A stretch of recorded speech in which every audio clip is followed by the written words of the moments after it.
अस्सलाम वालेकुम।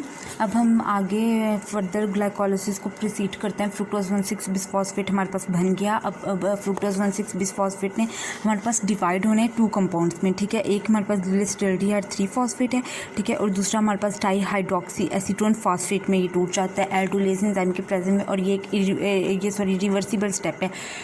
अब ये जब हमारे पास टूट जाता है ये दोबारा वापस मिलते हैं और फ्रुक्टोज 1,6 बिसफॉस्फेट भी बना देते हैं, जो कि हमारे पास ग्लूकोनियोजेनेसिस में होता है।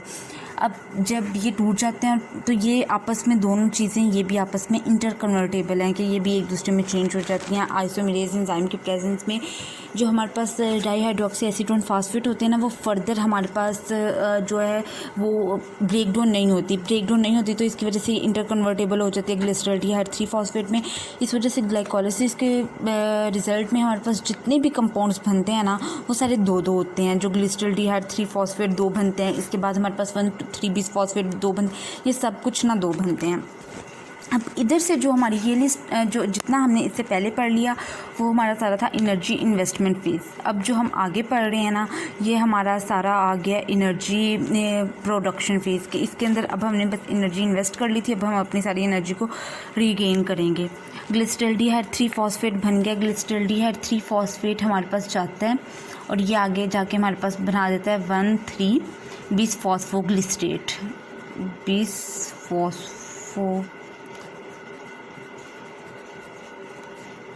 ग्लिसरेट। अब ये जो है ये हाई एनर्जी प्रोडक्शन स्टेप है। इसके ऊपर हमारे पास इधर हमारे पास जो होती है ना वो फॉस्फेट ग्रुप इधर ऐड होता है। जब फॉस्फेट ग्रुप हमारे पास एक बहुत ज़्यादा हाई एनर्जी कंपाउंड है, ठीक है। जब फॉस्फेट ग्रुप हमारे पास ऐड होगा तो हमारे पास ऑटोमेटिकली इधर से एक हाइड्रोजन जो है रिमूव होगा ग्लिसरॉल्डिहाइड 3 फॉस्फेट से। ग्लिसरॉल्डिहाइड 3 फॉस्फेट से उस हाइड्रोजन को जो रिमूव करेगा वो एंजाइम होगा हमारे पास ग्लिसरॉल्डिहाइड 3 फॉस्फेट डिहाइड्रोजिनेज। उस एंजाइम का नाम होगा हमारे पास ग्लिसरॉल्डिहाइड 3 फॉस्फेट डिहाइड्रोजिनेज, जो कि हमारे पास ग्लिसरॉल्डिहाइड 3 फॉस्फेट से हमारे पास हाइड्रोजन को रिमूव करेगा। उस हाइड्रोजन जो रिमूव होगा उधर हमारे पास आके फॉस्फेट ग्रुप अटैच होगा। ये देखें इधर हमारे पास ये जो हाइड्रोजन है ये ग्लिसरॉल्डिहाइड 3 फॉस्फेट है। ग्लिसरॉल्डिहाइड 3 फॉस्फेट से हाइड्रोजन हमारे पास रिमूव हुआ, ठीक है। हाइड्रोजन हमारे पास रिमूव होगा तो ये एक फॉस्फेट है। ये फॉस्फेट आके उस ऑक्सीजन इधर हमारे पास ऑक्सीजन के साथ आके ये मिल जाएगा। इस वजह से इधर हमारे पास फिर जो NAD+ होते हैं, हमारे पास NAD+ जो है वो NADH में कन्वर्ट हो जाती है, ठीक है। ये मतलब कि हमारे पास NADH का मॉलिक्यूल प्रोड्यूस होता है जो कि एक हाई एनर्जी कंपाउंड है। ये हमारे पास फिर आगे NADH जो है फर्दर हमारे पास इलेक्ट्रॉन ट्रांसपोर्ट चेन में चला जाता है और TCA साइकिल में चला जाता है, जहाँ पे इसकी हमारे पास ऑक्सीडेशन वगैरह होती है। अब ये जो हमारे पास NAD+ होता है ना, ये हमें सेल के अंदर ही होता है और सेल के अंदर ही रिक्वायर्ड होता है। ग्लाइकोलिसिस में हमें NAD+ चाहिए होता है। NAD+ जो है वो जो हाइड्रोजन इधर से ग्लिसरॉल्डिहाइड 3 फॉस्फेट से जो हाइड्रोजन रिमूव हुआ था ये उस हाइड्रोजन को एक्सेप्ट करता है, रिड्यूस्ड हो जाता है और फिर हमारे पास NADH में कन्वर्ट हो जाता है। और ये first step of oxidation reduction, first redox reaction है ग्लाइकोलिसिस का, ऑक्सीडेशन रिडक्शन रिएक्शन है। अब इसके बाद फर्दर जो हमारे पास नॉर्मल तो हमारे पास ग्लिसरॉल्डिहाइड 3 फॉस्फेट जो है नॉर्मल सेल्स में 1,3 ग्लिसरॉल्डिहाइड 3 फॉस्फेट 1,3 बिसफॉस्फेट में कन्वर्ट होती है डिहाइड्रोजिनेज एंजाइम के प्रेजेंस में।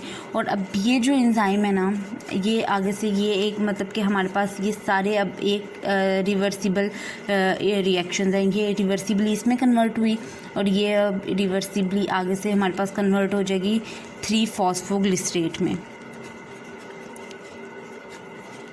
3 फॉस्फोग्लिसरेट में हमारे पास ये आगे से कन्वर्ट हो जाएगी।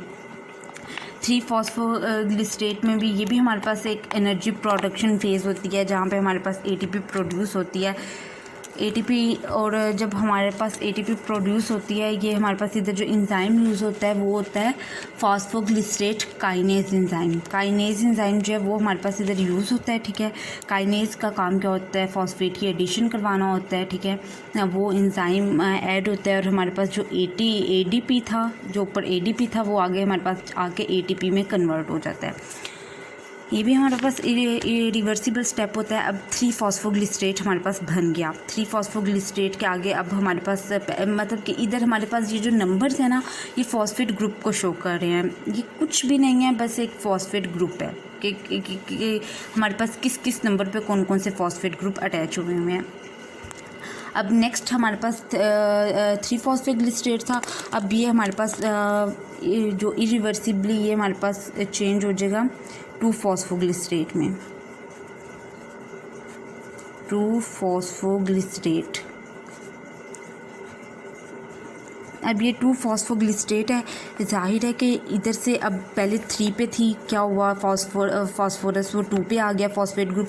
अब फिर दोबारा म्यूटेज एंजाइम ही है जो कि इसकी कन्वर्जन करवाएगा फॉस्फेट ग्रुप की एक से दूसरे पे। अब नेक्स्ट हम आगे आ जाते हैं। ये जब हमारा ये वाला स्टेप भी हो जाएगा, सिंपली इनमें कुछ भी नहीं हुआ। ये वाले स्टेप में तो सिंपली हमारे पास फॉस्फोरस ग्रुप एक जगह से दूसरी जगह जो है वो मूव हुआ है। नेक्स्ट हमारे पास आ जाती है, ये भी जो हमारे पास नेक्स्ट स्टेज है, इधर भी हमारे पास इधर हमारे पास वाटर रिलीज़ होगा और इधर हमारे पास एक बहुत high energy phosphate group attach होगा। ठीक है, ये हमारे पास 3 फॉस्फोग्लिसरेट आगे जाके हमारे पास चेंज हो जाती है, कन्वर्ट हो जाती है फॉस्फोइनोल पायरोवेट में। फॉस्फोइनोल पायरोवेट में ये आगे जाके हमारे पास कन्वर्ट हो जाती है। फॉस्फोइनोल पायरोवेट एक हाई एनर्जी कंपाउंड है, बिकॉज के फॉस्फोइनोल पायरोवेट में हमारे पास एक फॉस्फेट ग्रुप अटैच हुआ होता है। ठीक है, high energy phosphate group attach हुआ होता है। इधर हमारे पास जो है इधर एनोलेज एंजाइम की प्रेजेंस में ये हमारे पास रिएक्शन होता है, वाटर रिमूव हो जाता है, हाई एनर्जी फॉस्फेट ग्रुप इधर अटैच हो जाता है और ये PEP फॉस्फोइनोल पायरोवेट बन जाता है। फॉस्फोइनोल पायरोवेट ये भी हमारे पास रिवर्सिबल स्टेप है। अब ये लास्ट स्टेप ऑफ ग्लाइकोलाइसिस होता है जो कि हमारे पास irreversible high energy production step है, जहाँ पे हमारे पास N पे आके बन जाते हैं पायरोवेट। हमारे पास पायरोवेट बन जाता है। इस स्टेप में हमारे पास जो है वो ATP प्रोड्यूस होती है। ADP जो है वो ATP में कन्वर्ट होता है। वो फॉस्फेट ग्रुप जो कि हमारे पास ऊपर फॉस्फोइनोल पायरोवेट में होता है, वो फॉस्फोइनोल पायरोवेट अपना ADP को दे देते हैं जो कि ATP में कन्वर्ट हो जाती है। और इस एंजाइम में हमारे इस स्टेप में जो हमारे पास एंजाइम यूज़ होता है वो होता है हमारे पास पायरुवेट काइनेज। और इस स्टेप को प्रोसीड हमारे पास क्या करता है, फ्रुक्टोज 1,6 बिसफॉस्फेट इस स्टेप को हमारे पास जो है वो हमारे पास फर्दर मतलब कि प्रोसीड करता है, फ्रुक्टोज 1,6 बिसफॉस्फेट। और इधर हमारे पास आगे पायरुवेट बन जाती है और हमारे पास ग्लाइकोलाइसिस कंप्लीट हो जाती है। अगर हम इस सारे को एक बार इसका फास्ट रिव्यू करें तो इसके हमने देख लिया था कि फ्रुक्टोज 1,6 बिसफॉस्फेट हमारे पास ऑलरेडी बन चुकी होती है। फ्रुक्टोज 1,6 बिसफॉस्फेट ये रिवर्सिबली हमारे पास 2 मॉलिक्यूल्स में डिवाइड होते हैं, ग्लिसरॉल्डिहाइड 3 फॉस्फेट में वो और डिहाइड्रोक्सी एसीटोन फॉस्फेट में। डिहाइड्रोक्सी एसीटोन फॉस्फेट आइसोमेरेज की प्रेजेंस में हमारे पास इंटरकन्वर्टेबल हो जाता है ग्लिसरॉल्डिहाइड 3 फॉस्फेट में। ग्लिसरॉल्डिहाइड 3 फॉस्फेट जो है इधर हमारे पास ये first oxidation reduction step of glycolysis है। First oxidation reduction step of glycolysis में इधर हाइड्रोजन रिमूव होता है कार्बोनाइल ग्रुप में से हाइड्रोजन रिमूव होता है। NAD+ जो है वो NADH में रिड्यूस्ड हो जाता है, इधर इसकी रिडक्शन होती है और डिहाइड्रोजनेज एंजाइम की प्रेजेंस में वो हाइड्रोजन रिमूव होता है और ये 1,3 बिसफॉस्फोग्लिसरेट में कन्वर्ट हो जाता है। 1,3 बिसफॉस्फोग्लिसरेट जो है वो आगे जाके हमारे पास 3 फॉस्फोग्लिसरेट में कन्वर्ट हो जाता है in the presence of enzyme kinase. और ADP जो है वो ATP में कन्वर्ट हो जाती है, बिकॉज के इधर हमारे पास 1,3 बिसफॉस्फोग्लिसरेट में हमारे पास एक हाई एनर्जी कंपाउंड था, अब वो इसने हाई एनर्जी कंपाउंड अपना ATP को दे दिया। अब इधर जो नेक्स्ट स्टेप है ना, इसके अंदर हमारे पास सिंपल जो है ना वो फॉस्फेट ग्रुप की कन्वर्जन होनी है। पहले वो 3 पे था, म्यूटेज की प्रेजेंट में वो 2 पे चला जाता है। अब जो 2 फॉस्फोग्लिसरेट है वो फॉस्फोइनोल पायरोवेट में कन्वर्ट हो जाता है। फॉस्फोइनोल पायरोवेट जो है ना ये खुद बहुत ज़्यादा हाई एनर्जी कंपाउंड है और वाटर रिलीज़ होता है एनोलेज की प्रेजेंस में ये स्टेप होता है हमारे पास। फॉस्फोइनोल पायरोवेट आगे से हमारे पास जाके पायरोवेट में कन्वर्ट हो जाता है। पायरोवेट काइनेज की प्रेजेंस में इरिवर्सिबल स्टेप है, ठीक है, ग्लाइकोलाइसिस का मोस्ट इंपॉर्टेंट ये भी स्टेप है एक।